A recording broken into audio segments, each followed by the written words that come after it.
Hello guys. Relationship problems எந்த குடும்பத்துலேயுமே பிரச்சனை இல்லாமல் இருக்காது.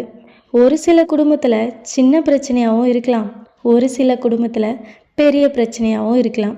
ஆனால் இந்த ப்ராப்ளத்தெல்லாம் ஒரு மூணாவது ஆள்கிட்ட ஷேர் பண்ணும்போது இன்னும் அதிகமாக தான் ஆகுமே தவிர சரியாகாது. குடும்ப விஷயங்கள் ரொம்ப தனிப்பட்டதாக தான் இருக்கணும். உங்களோட உணர்ச்சிகரமான ரொம்ப சென்சிட்டிவான விஷயத்தை பற்றி நீங்கள் மற்றவங்க கிட்ட சொல்லும் போது உங்கள் மீதான உங்கள் குடும்பத்தின் மீதான தவறான புரிதல் தான் மற்றவங்களுக்கு ஏற்படும். எதிர்காலத்தில் உங்கள் குடும்பத்தில் ஏற்படக்கூடிய பல துரோகங்களுக்கு இதுவே வழிவகுக்கும். உங்கள் குடும்பத்தில் நடந்த ஏதோ ஒரு பிரச்சனையை பற்றி உங்களோட நெருங்கிய நண்பன்கிட்ட சொல்கிறீங்க. அந்த நண்பன் அது ஒரு 10 பேர்கிட்ட ஷேர் பண்ணுவான். அந்த 10 பேர் 100 பேர்கிட்ட ஷேர் பண்ணுவாங்க.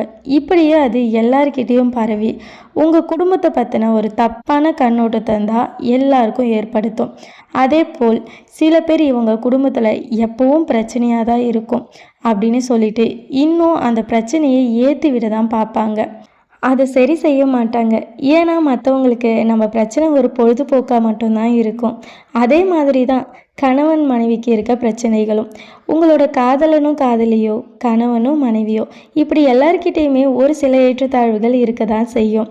ஆனால் இப்படி உங்கள் தனிப்பட்ட பிரச்சனைகளை மற்றவங்க கிட்ட நீங்கள் ஷேர் பண்ணும்போது தான் உங்களோட உறவுகளில் அது மிகப்பெரிய விரிசல் ஏற்படுத்தும். உங்களோட ஃப்ரெண்ட்ஸ் அண்ட் ஃபேமிலி கிட்ட உங்களோட ரிலேஷன்ஷிப் பற்றி சொல்லும்போது அவங்க நல்ல அறிவுரைகளும் தரலாம், இல்லை தப்பான வதந்திகளும் சொல்லி உங்கள் உறவுகளையும் பிரிக்கலாம். ஸோ உங்கள் தனிப்பட்ட ரிலேஷன்ஷிப் பிரச்சனைகளை நீங்களே முயற்சி செஞ்சு அதை சரி செய்ய பாருங்கள். இல்லையா உங்கள் அம்மா அப்பா கிட்ட மட்டும் சொல்லி அதை சரி செய்ய பாருங்கள். ஏன்னா எந்த ஒரு பிரச்சனையாக இருந்தாலும் அது சம்மந்தப்பட்டவங்க கிட்ட பேசினா மட்டும்தான் சரியாகும்.